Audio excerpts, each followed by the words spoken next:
kita jumpa lagi bincang-bincang sore nih, ya kan?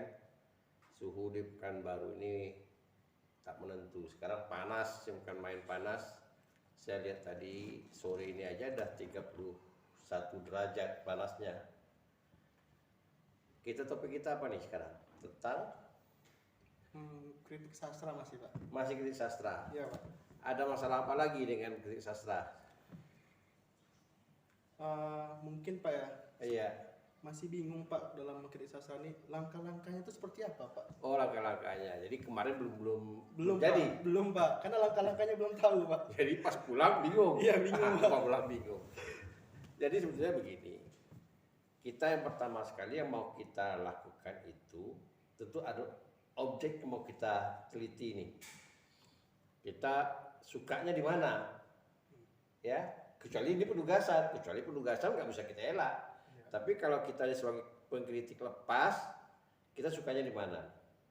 Sastra itu kan yang selalu dikritik orang ada dua, prosa fiksi dan puisi. Dan itu pun ada banyak genrenya. Di puisi itu banyak jenisnya, kemudian di fiksi juga banyak jenisnya, ya. Nah, lalu itu kita cari. Kalau ada enggak itu yang jawab pada permukaan, atau kita melihat fenomenal pengarang, sastrawan. Oh, di sastrawan ini udah jadi buah bibir nih. Jadi buah bibir ya kita tentu fokus juga mencari siapa apa karyanya gitu. Ya, jadi bisa saja kita dari karangan yang kita suka atau yang memang viral dan menonjol, atau dari pengarangnya. Itu yang pertama. Lalu itu juga belum bisa kita lakukan apa? Kita namanya harus kita memulai dengan riset awal. Kalau kita yang mau kritik, kita riset awal. Belum tahu kita nih arahnya kemana nih kita kritik. Ya, kemana ini harus pisau bedah kita tuh kemana mau kita arahkan? Ya kita harus membaca. Kita baca karya itu berulang-ulang. Nanti kita akan dapat menyerap, oh ini yang mesti kita bicarakan, yang mau kita kritik nih. Nah, kalau misalnya kita sudah baca, tentu secara tersirat kita sudah menangkap itu unsur intrinsiknya karya, ya, unsur intrinsiknya dan apa-apa saja fenomenal pada unsur intrinsik itu. Berarti di dalam ya Pak ya? Ya, berarti di dalam. Kalau di eksternalnya Pak masuk juga? Di eksternal juga bisa. Dari unsur intrinsik yang kita baca atau dari unsur batin kalau di teori lain kan unsur batin. Iya Pak. Kita bisa tahu fenomenalnya. Jalan pikiran pengarang misalnya, itu unsur atau yang mempengaruhi pengarang itu adalah kayak ekstrinsik. Berarti dari unsur intrinsik ini kita mengejar unsur ekstrinsiknya. Itu langkah pertama. Jadi kalau kita udah dapat, pertama ya kita cari fenomenal karya sastra itu atau pengarangnya. Dan kita pilihlah yang kita suka. Kecuali ini kalau penugasan itu nggak bisa kita pilih. Iya Pak. Kalau mahasiswa atau penugasan nggak bisa kita pilih. Tapi kalau kita sebagai kritikus lepas, apa yang kita suka? Kita suka fiksi, kita suka puisi. Yang mana kita suka nih? Karena dalam ilmu menulis itu yang menentukan salah satu diantaranya adalah kesukaan kita. Kesukaan kita ya Pak. Kesukaan kita. Jadi kalau mahasiswa nulis skripsi misalnya, ya saya selalu tanyakan, kamu sukanya apa? Nah itu bagian menentukan selesainya pekerjaan itu. Ya kan? Iya Pak. Karena kita hobi, suka kita, minat kita gitu. Itu dorongan dari dalam. Nah kemudian langkah kedua, baca karya itu dulu. Dibaca. Jadi tidak langsung kita cari gitu. Bendanya nggak tahu nih. Belum belah durian, kata orang itu belum dibelah isinya apa, bagus atau tidak, manis atau tidak.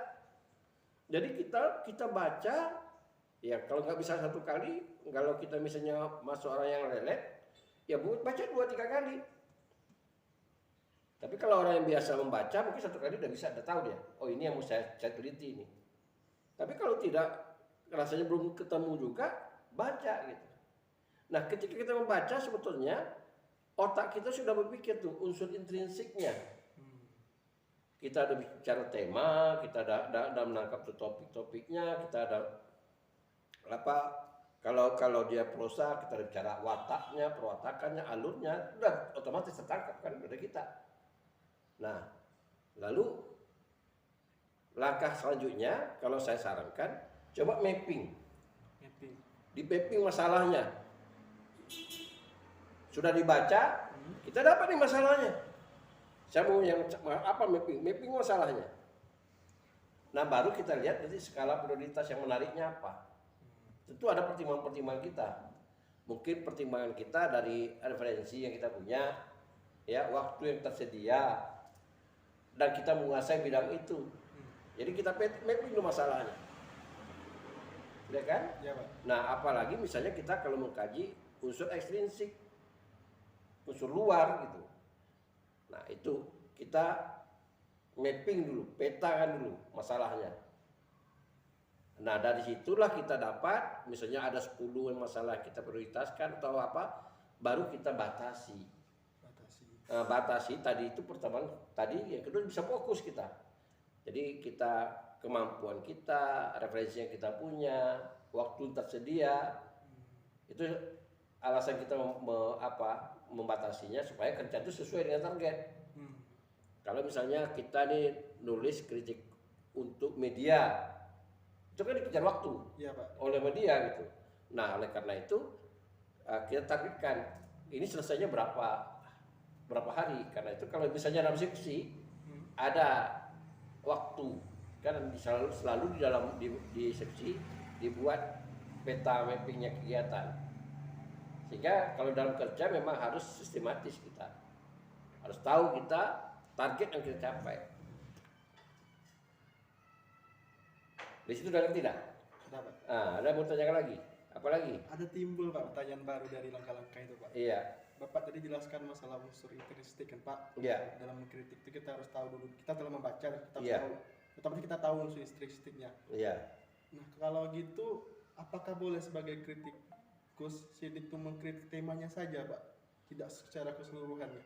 Boleh. Atau memang harus keseluruhan? Tidak boleh. Itu yang kita batasi tadi. Boleh. Temanya boleh. Atau kita yang sebetulnya yang perlu kita prioritaskan sebetulnya kalau karya sastra nih ya. Prioritas ya, Pak. Prioritasnya karya sastra itu adalah pesan amanat. Pesan amanatnya. Ya, amanatnya itu. Jadi sebuah karya sastra itu keunggulan yang perlu dimakan oleh orang. Sebetulnya di otak orang, tuh orang menikmati karya sastra itu faedahnya itu ya amanatnya. Jadi boleh kita kita apa pesannya. Nah, sedang amanat itu kan ada dua cara. Iya, Pak. Orang menyajikan bisa secara tersurat, bisa secara tersirat. Ya, jadi kalau pertanyaan sidik tadi dari unsur intrinsik itu yang banyak, boleh kita satu aja boleh. Satu aja boleh, Pak. Boleh kita lihatkan. Misalnya begini, kita bicarakan tentang tempat atau setting lah, katakan lebih luas. Ya, ada tempat, ada waktu. Nah, ada kalanya si pengarang itu melanggar atau memprotes mungkin atau mengoreksi pemahaman yang sifatnya koreksi budaya. Saya beri contoh begini, di budaya kita Ya, Pak.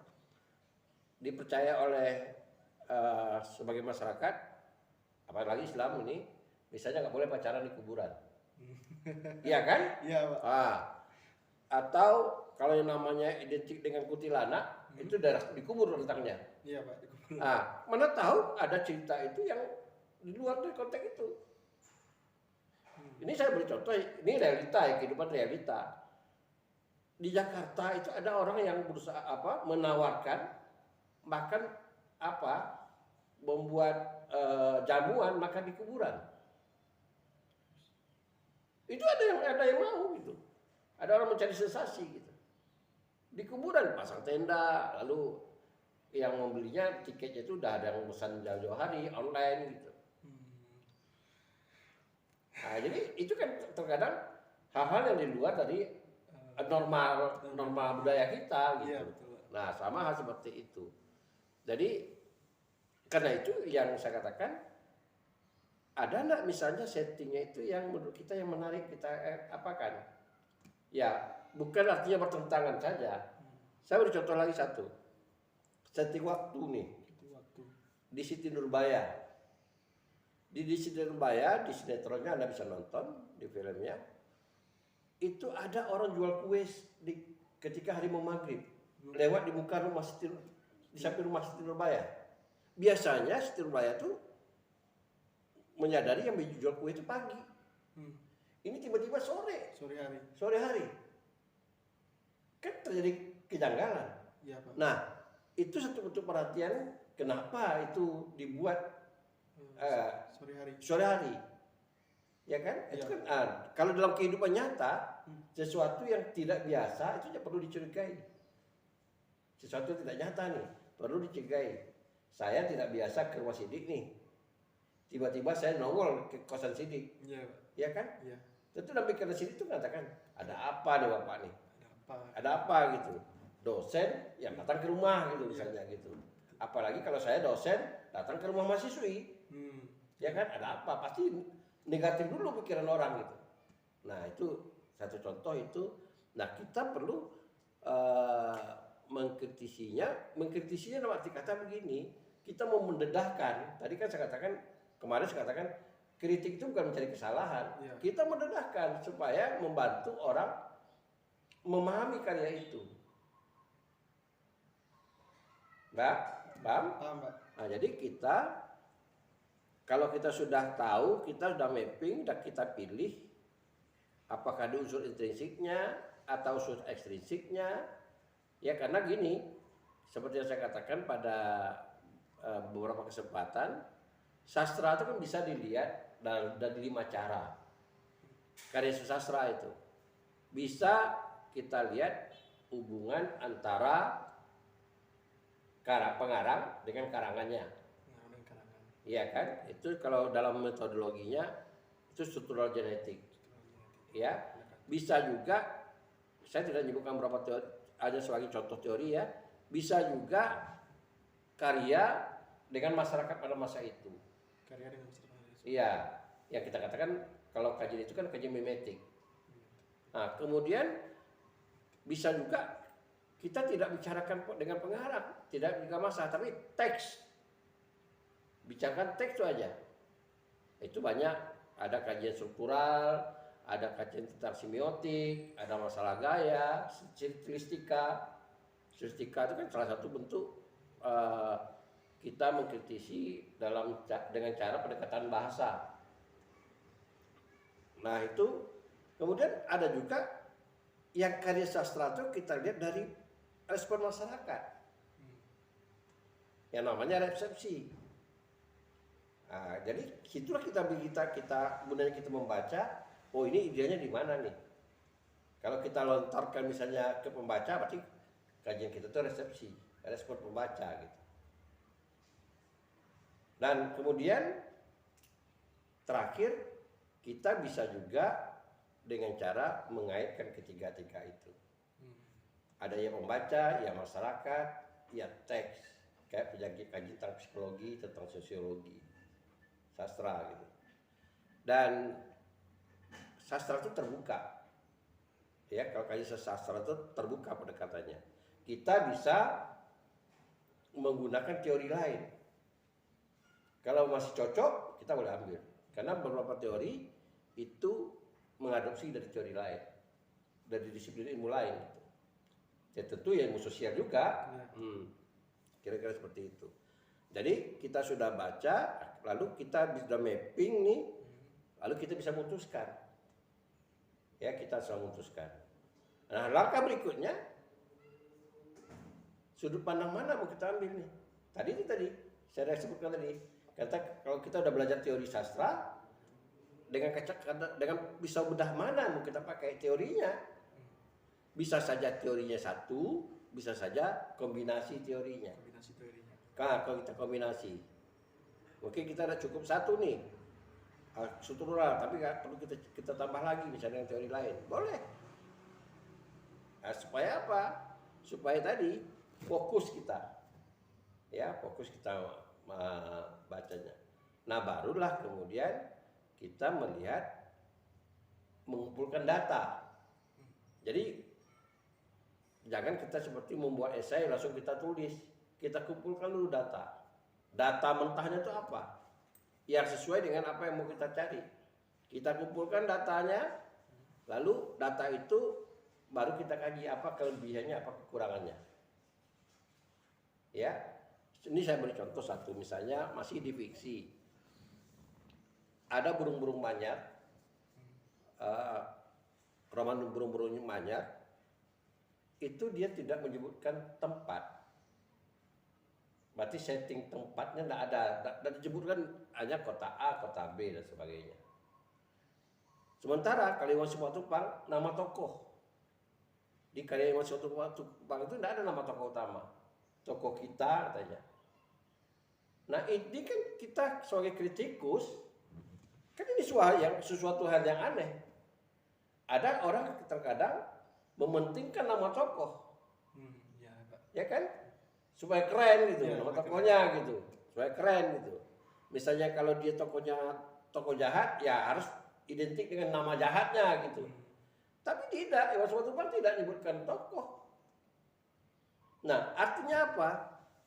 Karena yang dikaitkan itu, kalau menurut pendapat saya, kalau tempat nih, si penulis bisa saja beranggapan peristiwa yang penting, tempatnya enggak, bukan menentukan peristiwa.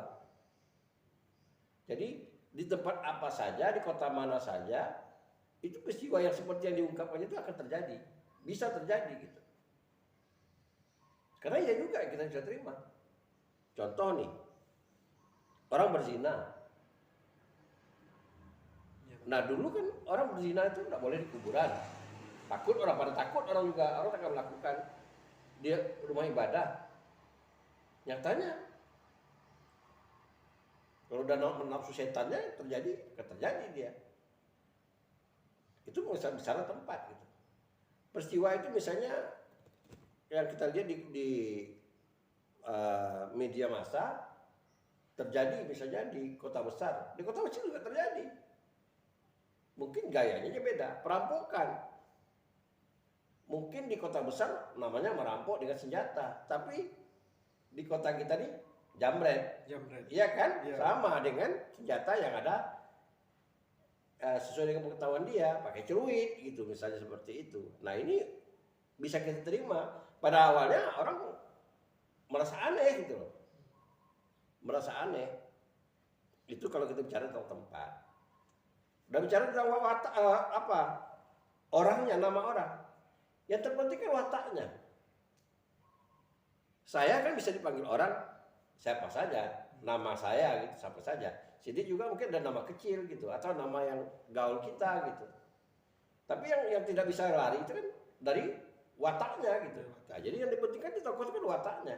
Karena bisa saja Iwan Simatupang itu mengatakan ya supaya tidak tersinggung orang lain, tidak menyamakan orang lain, dia mementingkan watak orang itu, tokoh utama itu gitu. Lalu tokoh samping kan disebut, ini tokoh utama aja nih, tokoh utama saja gitu. Jadi kita tidak mengkultuskan satu nama orang gitu. Kalau kita buat misalnya namanya, mungkin pertimbangannya Iwan Simatupang karena dia orang psikologis. Mungkin misalnya kalau kita buat nama si John, atau orang bayangkan dengan si John yang banyak gitu, si John kira-kira seperti itu gitu. Nah itu yang bisa kita lihat kalau misalnya unsur trinsik. Tapi di samping itu sebetulnya kadang-kadang kita ada yang namanya mengkritik tidak satu buku, tidak satu karya. Kita bisa banyak karya. Contohnya kita mengkritik pada satu dekade. Ya, jadi unsur intrinsik juga, tapi di satu dekade. Satu dekade itu maksud saya gini, di angkatan 20-an. Bagaimana ciri khas angkatan 20-an? Bagaimana ciri khas angkatan 30-an? Kan tidak mungkin satu waktu pengarang. Ada beberapa buku yang kita baca, karya. Nah, nanti dari beberapa buku yang mewakili, tentulah buku-buku yang puncak-puncaknya di sana, maka kita akan lihat ciri khasnya. Jadi bisa saja karya sastra itu kita anggap mewarnai atau trennya pada masa itu. Nah itu yang apa? Yang perlu. Kalau kita bicara menyeluruh, tapi ada lagi. Kalau kita bicara trennya individu, stylenya gitu, stylenya gitu. Saya misalnya saya suka sekarang baju batik. Saya ini kadang-kadang saya kadang-kadang bukan suka ya. Kadang-kadang ada masa-masanya gitu. Sekarang lagi tren-trennya baju batik. Di kota-kota saya baju batik gitu. Dan dulu bahkan waktu saya memegang jabatan, kalau ke daerah itu beli baju daerah gitu. Ya. Nah, kita ingin tahu trennya pengarangnya apa, gimana gitu. Kita ingin tahu misalnya trennya STA itu gimana, stylenya gitu. Nah, salah satu contoh yaitu gaya membuka cerita. Jadi ada kritik, kita bisa baca bagaimana gaya orang itu membuka cerita. Paragraf pembukanya gitu loh. Iya. Jadi bermacam-macam gaya rupanya. Bermacam-macam gaya. Ada yang dia menggunakan dialog, hanya dialog, dimulai dengan dialog nih. Sudah sekian panjang dialog, kita belum tahu yang dialognya siapa. Jangan dialog pendek. Nah, lalu orang udah penasaran, baru dia munculkan. Ada juga seperti Iwan Simatupang, dia dalam beberapa suatu singkat mengenalkan statusnya atau siapa tokoh kita itu di merah-merah lihat. Dia seorang raib, bekas Algojo, pejuang, raib, Algojo, semua singkat dia katakannya. Dan itu gayanya Iwan Simatupang gitu. Ya kan? Ya, kemudian gayanya Hamka beda lagi. Gayanya STA beda lagi gitu. Nah, ada gaya-gaya sifatnya person, milik perseorangan. Nah, itu juga bisa kita kritisi. Jadi sekali lagi yang namanya kita kritik itu bukan kita mencari kelemahan. Mengkritik itu kita mendedahkan.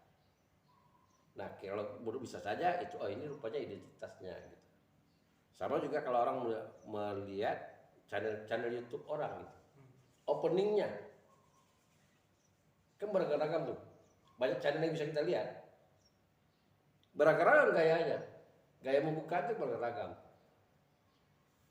Ivan Gunawan beda. Deddy Corbuzier beda lagi gitu. Ya kan? Bahkan ada yang tidak pakai opening gitu. Ya langsung aja gitu. Ada yang gitu, nggak pakai opening-openingan seperti si Onat, biasa aja gitu.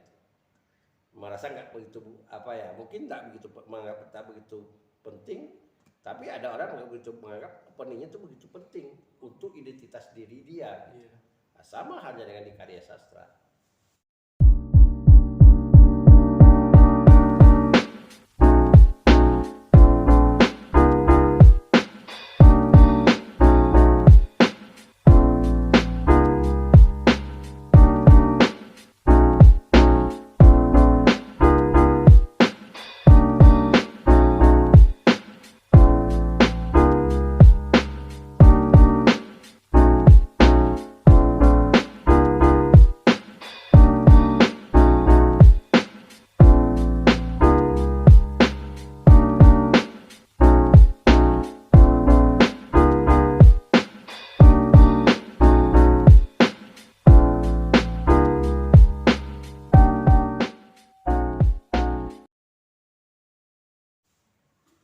Oke, ada lagi mau tanya tadi?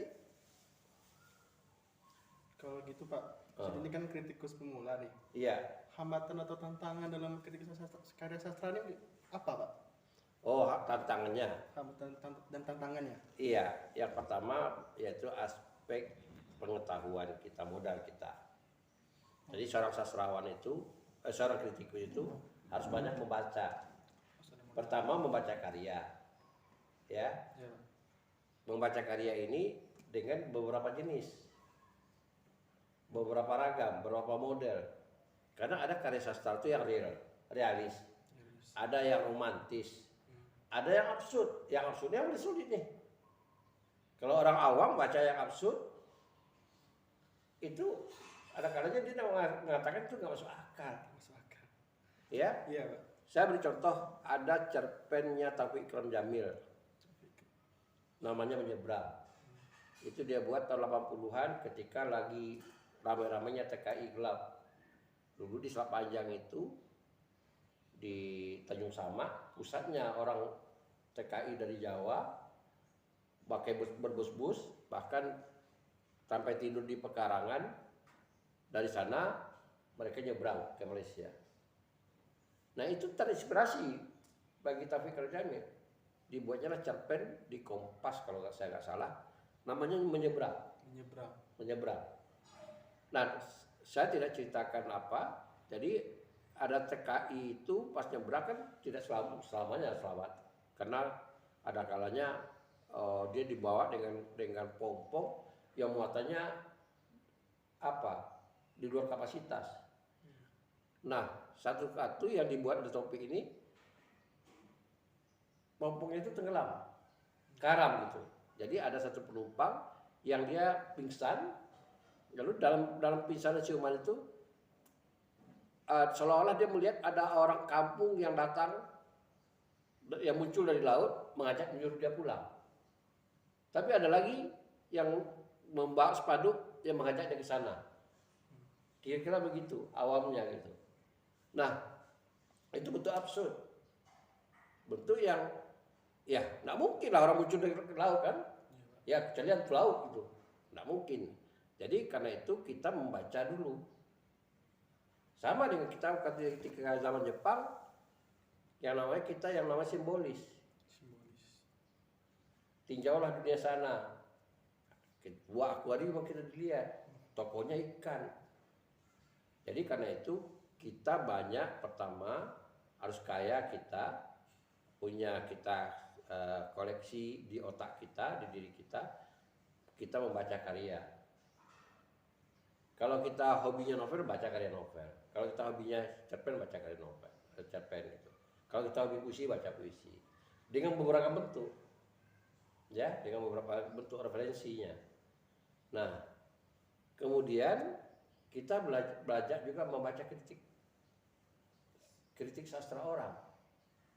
Kan udah banyak nih yang kritik. Tidak harus kritik sastrawan. Ya bisa saja yang kritikus itu misalnya Habib Yasin yang mengkritik karya sastra. Pertama, bagaimana cara dia mengkritik?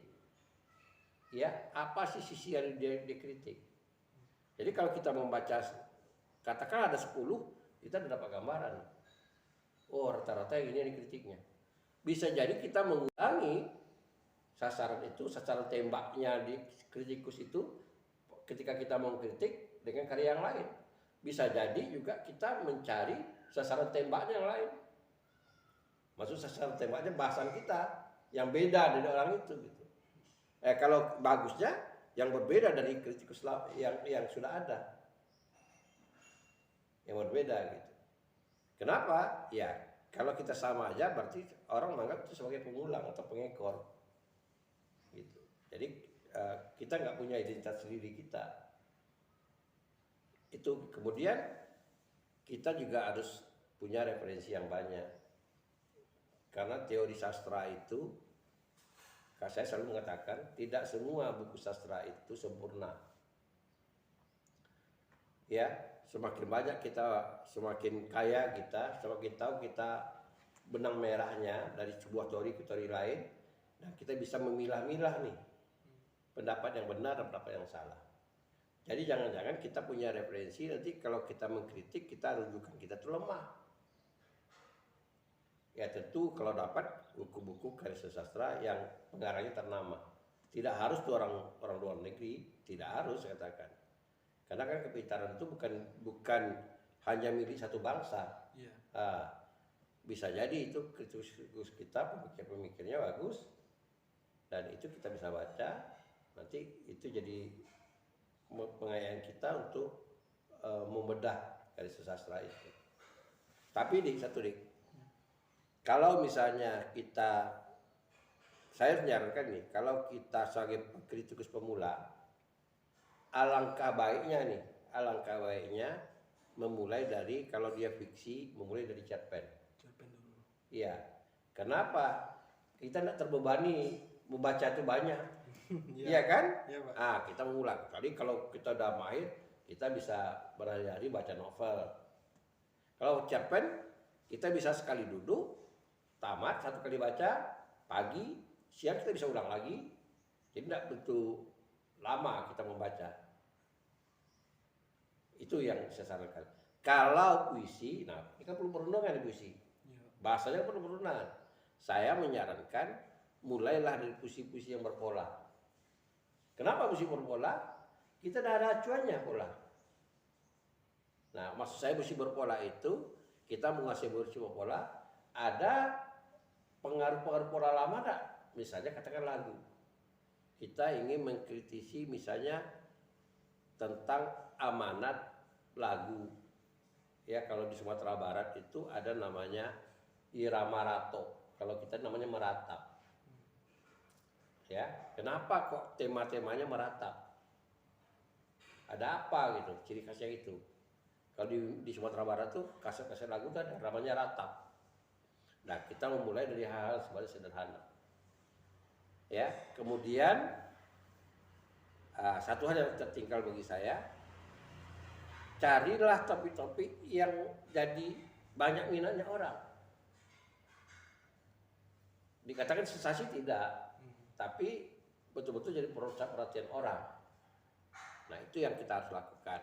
Jadi langkah-langkah itu, kemudian ya karena itu kita membuat kritik itu dengan bentuk esai, ya kita tentu perlu tahu kaidah-kaidah penulisan. Namanya komposisi, ada pembuka, ada isi, ada kesimpulan penutup.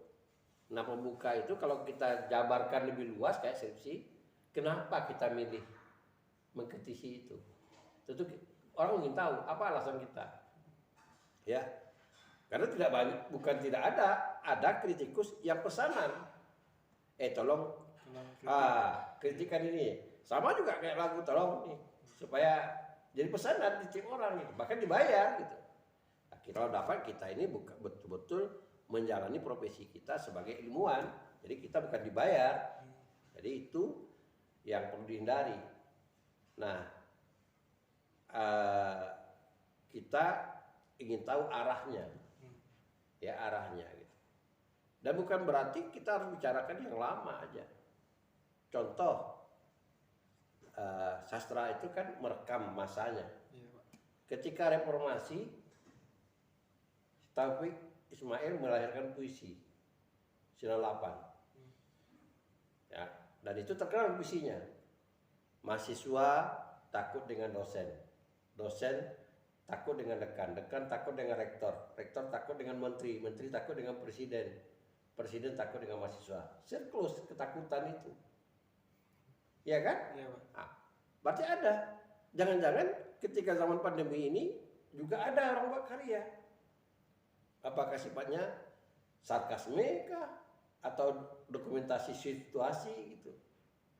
Jadi bisa jadi orang buat lagu, buat apa, kita mengkritisi karya-karya yang sudah lahir ketika itu. Jadi kita bisa memilih apa yang tren, yang suka sama orang, ya. Tetapi juga harus suka sama kita, gitu.